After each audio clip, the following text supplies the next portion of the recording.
Yo lo que creo es que la memoria es muy mentirosa, entonces nos autoengañamos y nos fabricamos historias que nos convenzan. Entonces no estoy muy seguro de que como llegase a esto del arte sea realmente como llegué, o más bien como la construcción que me he ido montando en estos años. Me parece que es más bien como la construcción que me he ido montando. Pero diría que el interés por la cultura ha estado siempre, y básicamente porque uno intuía que en esto del arte había una cierta posibilidad de poner en marcha o de recuperar una cierta radicalidad.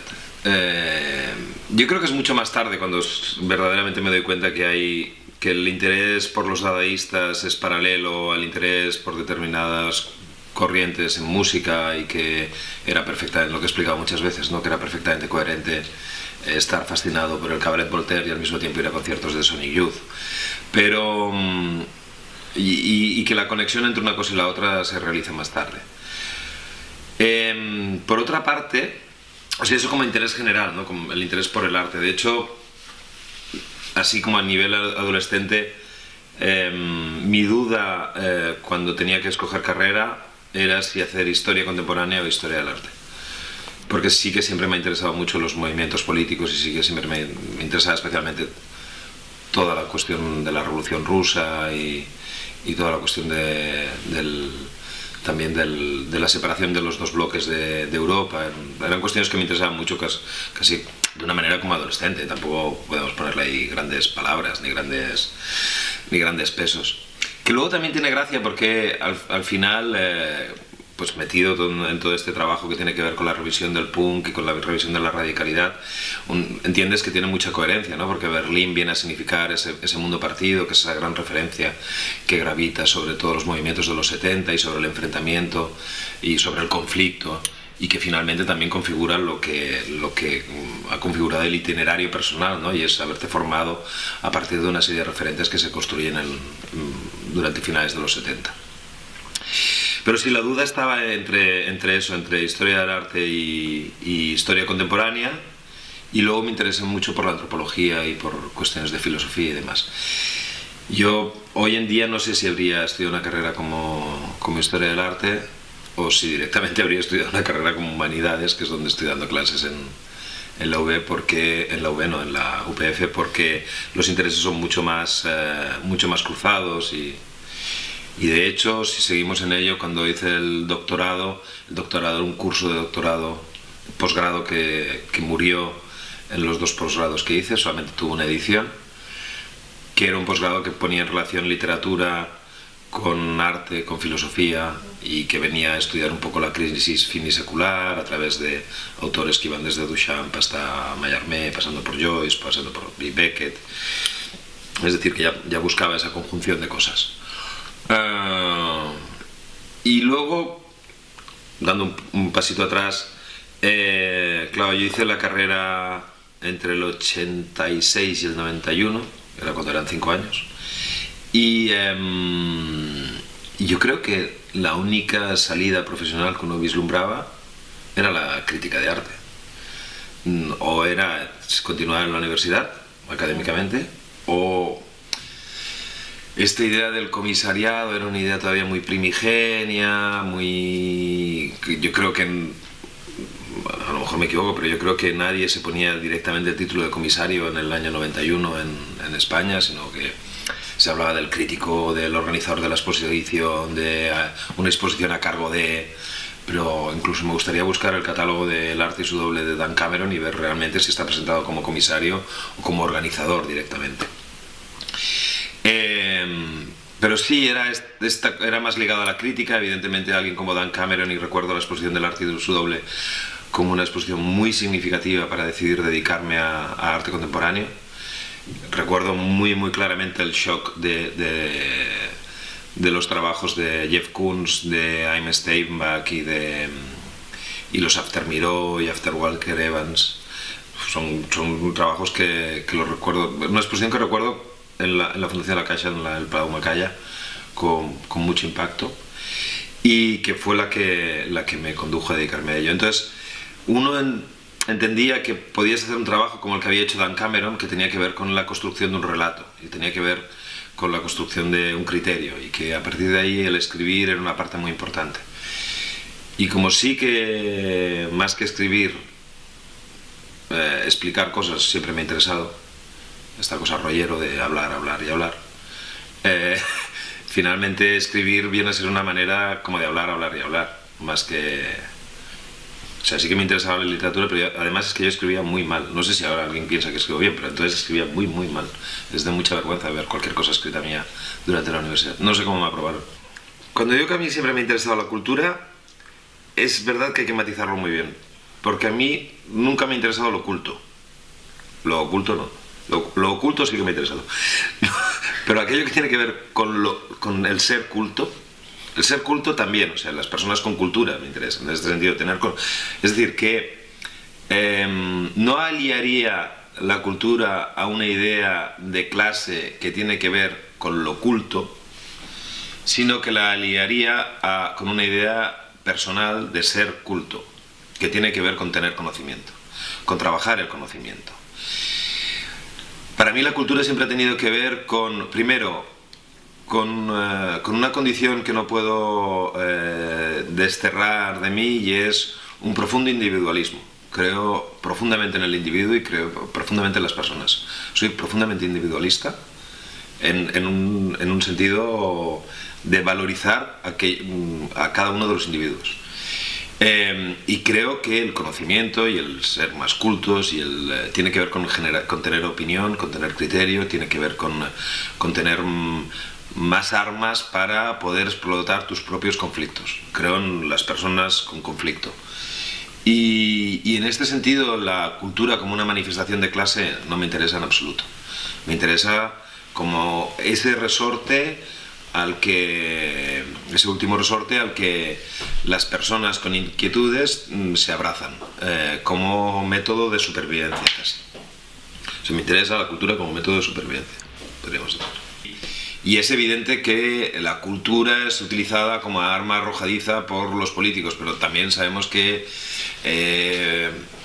especialmente en un país como este, sea el que sea, con tan baja cultura democrática, con tan bajo bagaje democrático,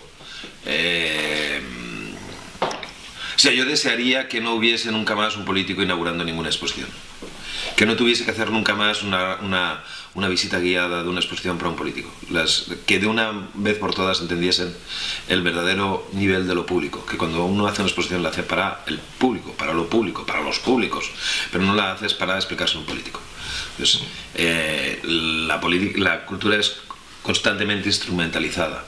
Otra cosa es que eso nos obliga a tomar esta posición de la que habla el Zizek, ¿no? De ser honestamente cínicos, ¿no? No podemos continuar pensando en ser puristas, no podemos continuar pensando en ser completamente limpios o...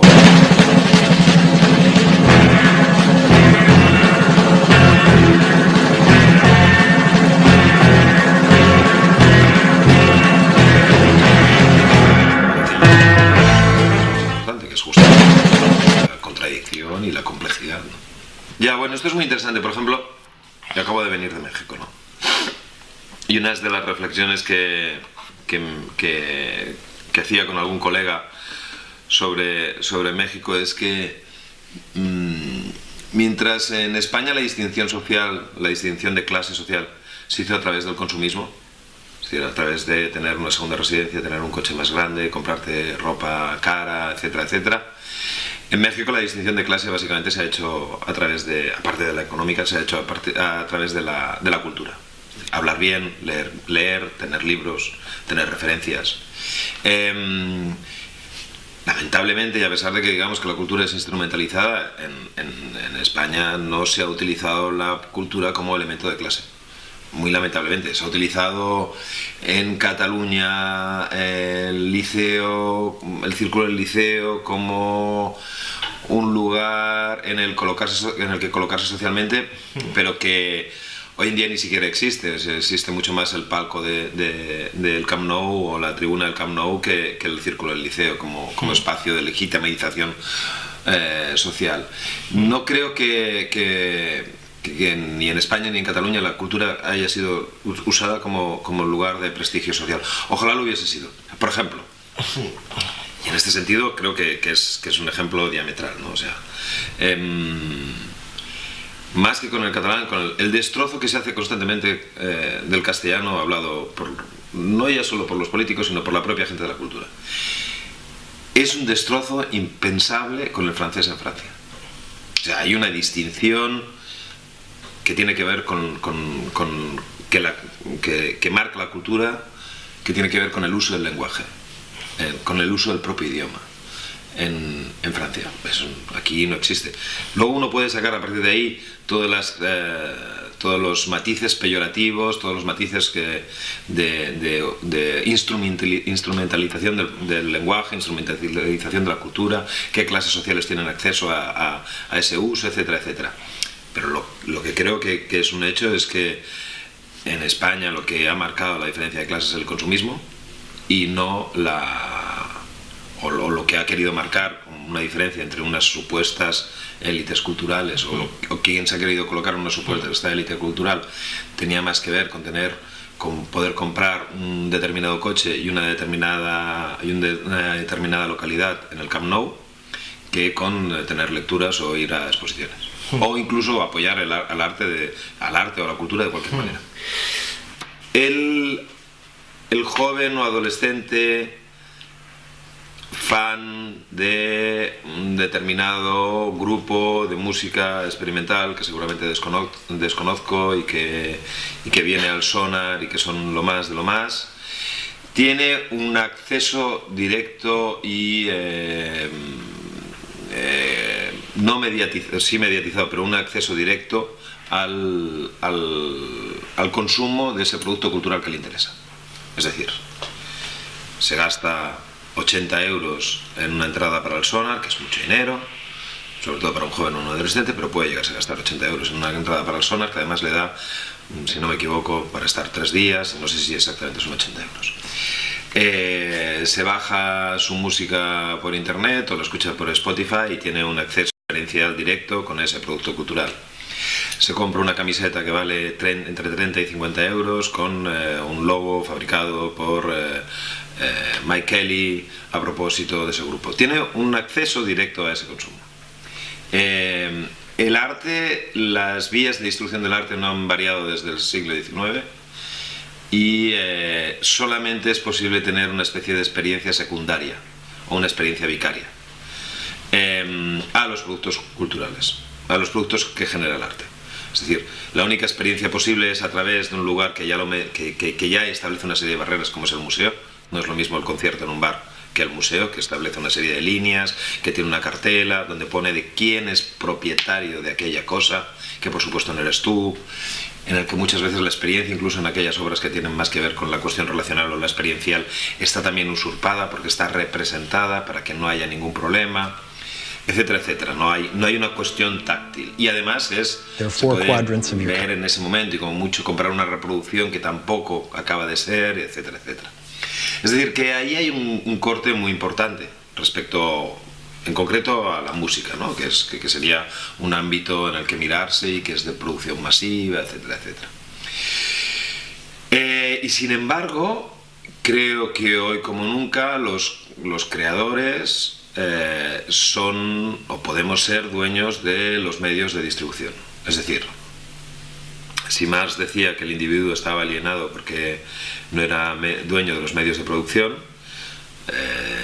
podríamos concluir que el productor cultural está alienado porque no es dueño de los medios de distribución de su producción cultural. Es decir, depende de directores de museos, comisarios, galeristas, editores, etcétera, etcétera, que son los que hacen la distribución de su producción cultural. Y sin embargo, en los tiempos de la difusión masiva de la información a través de las redes y a través de básicamente internet, por primera vez el creador podría ser dueño de los medios de distribución de sus productos directamente a través de canales de vídeo, canales de blogs, las mismas redes sociales, etcétera, etcétera. Lo que habría que preguntarse es por qué no se está produciendo. Y además en un ámbito como el del arte contemporáneo, en el que hemos asumido que la unicidad de la obra no cuenta. sino que lo que cuenta es la unicidad de la idea. Y en un campo en el que además nos está costando mucho definir cuál es la experiencia. Es decir, vuelvo a la comparación con la música.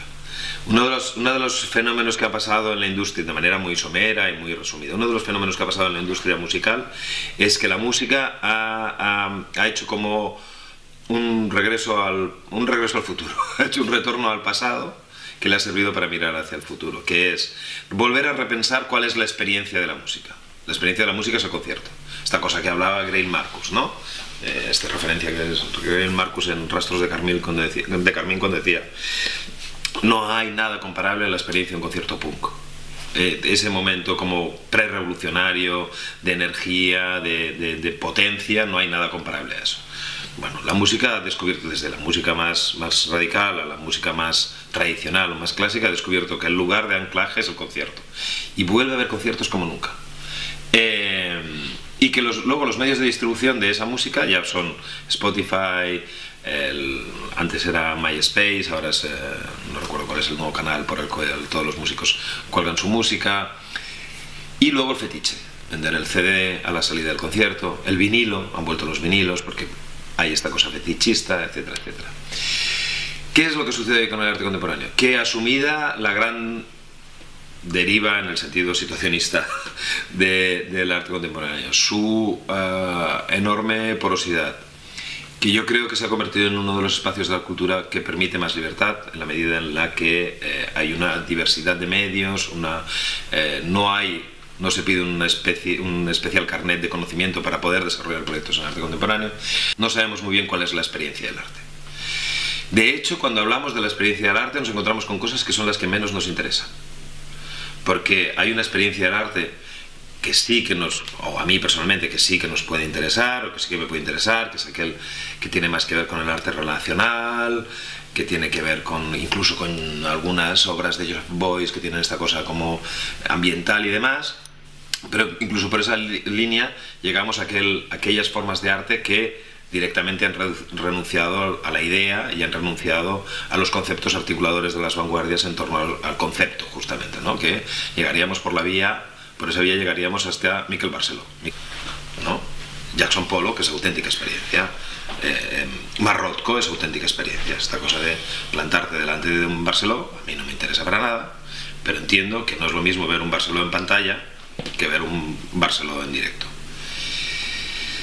Sin embargo, con otras cosas que sabemos que sí que nos interesan mucho, o que a mí me interesan mucho, como por ejemplo, yo qué sé, John Baldessari, cuando canta a las sentencias de Sol LeWitt, no veo cuál es la diferencia sensible entre la experiencia de verlo en el museo, más allá de la caminata y el trayecto de metro que me obliga a pensar en ello, verlo en YouTube, con la ventaja de que en YouTube ese vídeo me va a llevar a otra serie de conexiones y entonces voy a empezar una deriva intelectual o mental, o directamente consumirlo en un libro que reproduce las sentencias de Sol LeWitt. Creo profundamente en los contextos y creo profundamente en la relación contextual. No creo para nada en esta cosa que todavía hay colegas profesores que insisten en que un polo que es pura inmanencia y que lo tienes que ver es imposible que lo veas sin pensar lo que significa polo. Entonces es imposible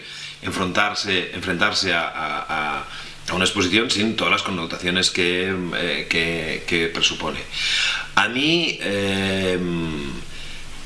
con los años, además, cada vez me ha gustado más una cierta, si no lucha, tensión o colaboración o negociación. Obviamente, cada texto que escribo para sea donde sea, no es un texto escrito en libertad. Es un texto condicionado por dónde va, quién creo que lo va a leer, dónde se va a publicar, etcétera, etcétera. Y en algunos casos sé que los escribo para lugares que probablemente están en las antípodas de mis intereses tanto artísticos, intelectuales como políticos. Pero a veces es justamente ahí donde más me interesa escribirlos, para intentar trabajar en un texto que sea interlineado, que se pueda leer entre líneas, que tenga una capacidad vírica. No digo que lo consiga, nunca. Una cosa son las intenciones y otra cosa es lo que uno consigue. No digo que en absoluto lo consiga, pero que esa es la intención. Y respecto a, entonces, eso aplicado como al trabajo como comisario y respecto a las instituciones, hombre, los proyectos que, no lo puedo negar, los proyectos que más he disfrutado nunca han sido aquellos que más han tenido gamberrada. O sea, ¿qué es lo que más he disfrutado? Pues cuando hice la exposición en el sótano del taller de Antonio Ortega, pues es un lugar que para mí fue muy importante porque, primero, porque rompíamos todos los cánones de exposición, no inventábamos nada, porque estaba más que inventado, pero sí que en el contexto de Barcelona rompíamos todos los cánones de exposición, nos inventamos incluso una cosa que con el tiempo creo que es lo que más peso ha ganado, que eran dos azafatos que daban entrada a un sótano que era putrefacto porque era como lleno de humedades. La cosa de tener dos chicos muy elegantes que además venían del MACBA, os habíamos contratado en el MACBA, de tener dos chicos muy elegantes en una portada de Champla que te indicaban cómo entrar en un sótano húmedo donde había unas piezas colgadas de cualquier manera que ni siquiera eran obras, que además eran un evento de 2 horas, tal.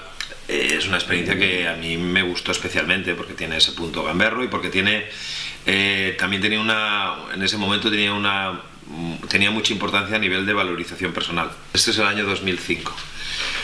Recuerdo mucho las palabras de un gran amigo, además gran amigo de Arts Comics, que es Martí Perán, que le decía que había intentado hacer una exposición antiinstitucional y él me dijo, es imposible, eres tú la institución. En el fondo, esa exposición tenía que ver con la validación, mi propia validación como autor, como un autor disperso que está hecho de fragmentos de otros, etcétera, etcétera. Pero tenía que ver con eso, y ahí disfruté mucho.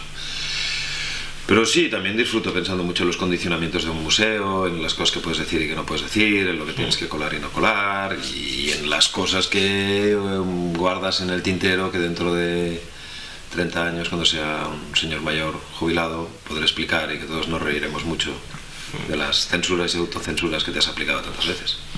El sistema económico y social de las artes ha cambiado radicalmente. Es en el año 84, 83, una cosa así, cuando el mítico galerista de Madrid, Vijande, trae a Andy Warhol a Madrid. Y es como, Andy Warhol ha estado en Madrid, la modernidad ha llegado a Madrid y demás. No sé si hoy en día un galerista periférico, como era entonces Vijande en Madrid, tiene la capacidad de traer algún artista comparable, no comparable, la mitad de significativo de lo que Andy Warhol era en ese momento. Teniendo en cuenta además que va a adquirir la mitad de significación, porque aquello salió hasta en las noticias. ¿Qué quiero decir con ello? Que efectivamente el sistema de las artes ha cambiado mucho. Yo siempre he admirado mucho, a pesar de mis reticencias hacia el mercado e intentar aplicar siempre al máximo aquello de los ingleses de la distancia de la mano, la distancia del brazo, ¿no?, que decía Chris Smith. Siempre he intentado situarme muy al margen de galerías y de todo lo que supusiese mercado. De hecho, con Arco colaboro este año en una cosita que me han invitado a unas jornadas y solamente colaboré una vez también en hacer unos project rooms, pero nunca había colaborado con Arco. Con galerías solamente he trabajado en una ocasión y ahora va a ser en una segunda con Miguel Ángel de ADN, pero nunca me ha gustado trabajar con galerías, lo cual me ha llevado bastantes problemas porque yo siempre he llamado a los artistas, nunca he llamado a las galerías, y eso me ha reportado problemas y me ha reportado enfrentamientos. Pues siempre he querido como tener una distancia, y a pesar de esa distancia, tengo algún amigo galerista, pero son los menos, y a pesar de esa distancia, en el fondo siempre he admirado mucho el trabajo de los galeristas, porque creo que pese a que el comisario, el crítico, puede parecer un tipo muy implicado, es mucho más implicado un galerista en la medida en la que su dinero depende de los 4 artistas con los que trabaja, y además siempre trabaja con esos 4. Nosotros los comisarios tienen esta cosa de que además no podemos repetir, porque entonces parece como que estás jugando mal, cuando en realidad debería significar compromiso. Y de hecho, de una manera amplia, si piensas en los grandes comisarios o en las grandes, Pierre Restagny, siempre trabajo con los mismos, sí, insistió en que Ives Klein era el bueno. Me da la impresión de que cuando estábamos en la universidad en los años 80, 90 y venía, qué sé yo, un artista a dar, un comisario, un crítico a dar una charla en la universidad, no estábamos tan lejos como, o un alumno no se podía sentir tan lejos como se siente ahora frente a las galerías inmensas de Londres o de Nueva York o de las grandes colecciones brutales latinoamericanas. Creo que se ha producido un cambio social muy bestia, que ha habido un crecimiento exponencial del mercado del arte y que ese crecimiento exponencial del mercado del arte ha aislado a toda una base social que está directamente expulsada. Creo que estamos en el proceso de desaparición de la clase media del arte, que cada vez va a haber un sector más precarizado, que cada vez está habiendo una parte del sector más precarizada y más separada de un sector que maneja grandes cantidades de dinero en producción y en valorización de un objeto que además circula en el mismo círculo, valga la redundancia, de la gran colección latinoamericana que asume una gran galería, que utiliza un gran artista, que introduce en un museo, que está en deuda con esa galería, porque está en deuda con ese coleccionista, porque pone dinero para que esa sala exista, ¿sabes? Y que ahí se produce un círculo que cada vez está más alejado de una amplia base social precarizada, en la cual no haría demasiada distinción entre galeristas, artistas, comisarios y demás. Probablemente los artistas son los más pobres de todos. Es el proceso al que creo que estamos siendo empujados últimamente. ¿Qué es lo que creo? Que frente a ese proceso, o sea, tampoco soy de derrotista, frente a ese proceso mi idea es que me parece muy bien que se lo queden entero, que no me interesa para nada. Entonces, la apuesta sería cortar. Muchas veces cuando doy clases de máster o tal en Bellas Artes o en lugares de arte, siempre hay los alumnos que acaban preguntando qué hacer, ¿no? Siempre lo digo, y además es una cosa como muy contextual y que nos afecta mucho aquí. Y siempre les digo, poneros de acuerdo en quién se queda y los demás marcharos. No hay más. Y también para cuando son de gestión cultural y demás. No hay espacio. Hay espacio para un par, por generación. No hay espacio porque no funcionan las cosas. Un país en el que no acaban de funcionar. Yo creo que lo primero que tienes que tener, siempre lo he dicho, es, y que era un eslogan que de alguna manera marcaba la exposición aquella del sótano de Antonio Ortega, que se llamaba salir a la calle y disparar al azar, y era una frase que decía, casi como el eslogan de la exposición era: si tienes algo que decir, dilo, y si no, calla. Yo creo que lo importante es tener algo que decir. Y ese tener algo que decir, ¿qué quiere decir? Que tienes algún tipo de conflicto. Yo creo que las personas interesantes son las que tienen algún tipo de conflicto, son las que tienen capacidad de transmitir algún tipo de conflicto o hacerse incluso portavoces de algún tipo de conflicto. Pero hay algo conflictivo ahí a explicar. ¿Por qué el arte en México o en Colombia es tan interesante? Porque hay un conflicto social. Porque vives en medio del conflicto. Ya no es que tú tengas el conflicto, sino que el artista es una especie de portavoz de un conflicto mucho más grande. El artista, el escritor, el creador, etcétera, etcétera. Por eso es tan interesante, porque solo hay que salir a la calle. Lo decía un crítico mexicano hace muchos años, ¿no? ¿Qué es lo que pasa con el arte mexicano? Que solamente tienen que salir a la calle con una cámara. De hecho, es lo que hace Teresa Margolles. Sale a la calle con una cámara y ya está. No tienes ni siquiera tú que tener conflicto. El espacio ya es tan conflictivo que ya te lo da. Pero sí, finalmente yo sigo creyendo que no solo el arte, sino que esto de la cultura no tiene nada que ver con distinciones laborales, ni gremiales, ni de la asociación de artistas o la asociación de críticos, sino que tiene que ver con la necesidad de decir algo porque crees que tienes algo que decir.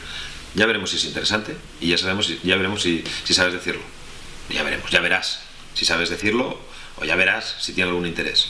Pero lo primigenio y lo más importante, más allá del deseo de ser artista, es que tengas algún tipo de conflicto. De hecho, son las personas interesantes en el mundo las que tienen algo que explicar. Yo creo muy poco en que tengas que hacer una serie de caminos, que significa coger tu dossier, ir a los sitios, no sé qué, tal y cual.